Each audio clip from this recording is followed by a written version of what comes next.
Today my message is called He Lets You Have It, but there's a price to pay for it. And I've been struggling a lot lately. I've been struggling a lot emotionally because I look at my life and I had aspirations and goals, things I wanted to do. I endeavored for great things in my life. I wanted to achieve a lot. And the Lord had put a promise in my life. He put a promise in my heart. Back in 2007, around 2009, I began working towards this promise, and I was supposed to have so much.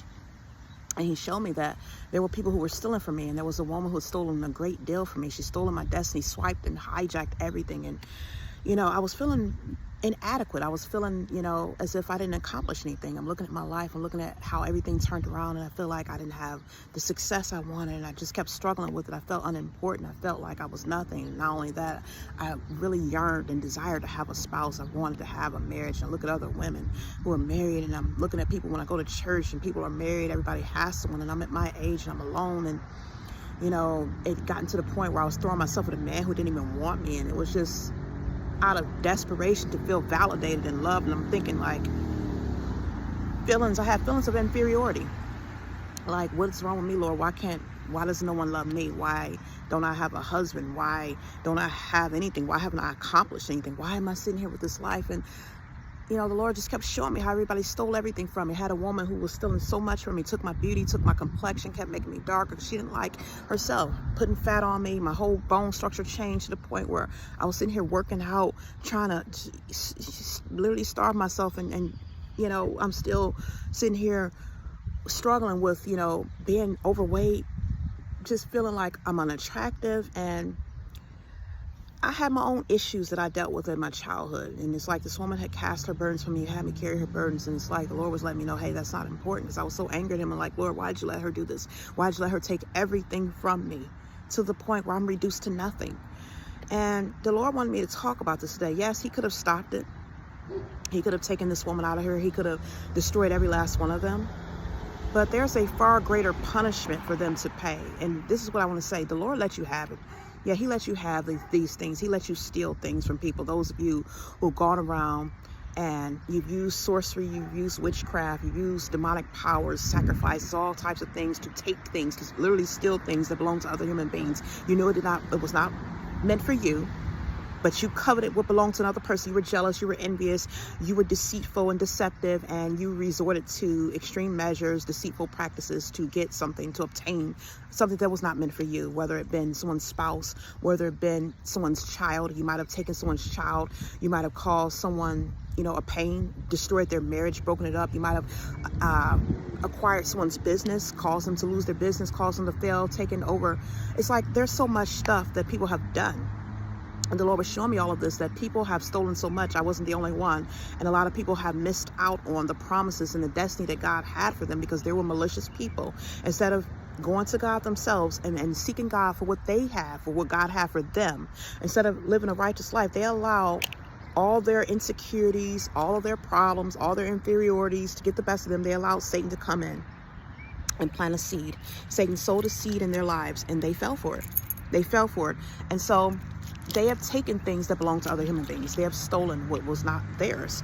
And so, yes, God lets you have these things. He allowed you to take things from his people. He allowed you to destroy the lives of other people. You have targeted innocent victims and maliciously destroyed their destinies. These people have lived lives of feeling, worthless, feeling invaluable, feeling lost. And some of them have gone to self-destruct because they knew that God had put a promise. He had placed a promise inside them. But since you were malicious and you wanted to, instead of living a righteous life and submitting to God, you wanted to do what Satan told you to do and steal.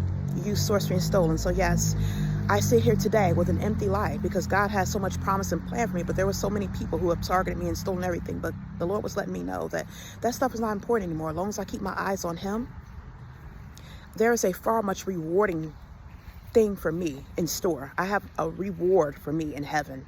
That's the thing. Many of you who have lost, you've lost your lives. People have robbed you of what was rightfully yours. There's a reward for you in the kingdom of heaven. But the people who have stolen these things, they're not going to heaven. And the Lord was letting me know, the woman who has stolen everything from me, yeah, you sabotaged me out of your maliciousness, your hatefulness, your jealousy, your envy. You intentionally targeted me and taken everything from me, but you will spend the eternity in hell. The Lord let me know you will not. There's no chance for you to go to heaven. And that's because you have held on to it. See, the thing is, when God has shown you have done a wrong, I've talked about this before. When God shows you you've done wrong to someone, you know you've done wrong. You're supposed to correct yourself there. You're supposed to give your heart to God, repent, and correct yourself, because then he's going to close and harden your heart like he did with Pharaoh. Remember in the Bible where Pharaoh was holding on to the Israelites because they wanted to leave, and he kept them in bondage, and God gave him all these signs. He gave them many chances to let his people go, and he sent all these plagues. He says, let my people go, meaning Pharaoh, he was giving him a chance to turn it around, even though he had done wrong. He was giving him a chance to do the right thing, and so he could be saved. But see, Pharaoh, each time God told him to let the Israelites go, he was filled with pride. He says he's going to do what he wanted to do, and he kept holding on to them despite the plagues. He went through all these plagues, and he still would not release God's people. So God eventually hardened his heart and destroyed him. So that's what's going to happen now for you people. I have warned people who have stolen from me, people who have done malicious, evil things to me, and they still held on to me. They still fought, to hold on to something that was not theirs. You did wrong and stole, but you were prideful and haughty, and you did not want to humble yourself, and you felt you were bad. You could do what you want to do, and no one's going to correct you. Every time you got convicted, every time I made videos and posts talking about how you were taking, you would go back and do more things, take more from me, think nobody knew anything about it, and you maliciously did what you wanted to do. But God is going to send you to hell now. Your chances of getting saved and redeemed are over. And that's for the rest of you who have done these things. Those who have helped you do these things will be destroyed with you. And that's what I want to tell you. Now, I want to speak to those who have lost so much like I have. It hurts. It does hurt when you know that you're supposed to do something. When you're supposed to have something. Like me, I held on to that promise for so long. And it evaded me because someone took it. Someone stole what I was supposed to have had using Satan's power. And see, God allowed this to happen because, he wanted to show me, hey, this stuff is just temporal. Yes, he had a great miraculous promise for me, but he still used me in his way that he wanted to. Yes, I missed out on what I was supposed to have had. All those things I lost out on my life, everything. I couldn't go to school. I couldn't graduate. I couldn't partake in things. I could not get married. I could not have the successful life I wanted, but the Lord was letting me know, hey, there's something much more greater in store. I have something more beautiful for you. Yes, you lost this. This was a grave injustice, but I have something that you're going to have for eternity, and no one can take it. That is why he says, save and store up your treasures in heaven where no thief can steal it. No moth can rust it. Nothing can corrupt it. It cannot pass away. It cannot be taken away from you. It is something that will be everlasting. It is something that will be for eternity, and no one can take that from you.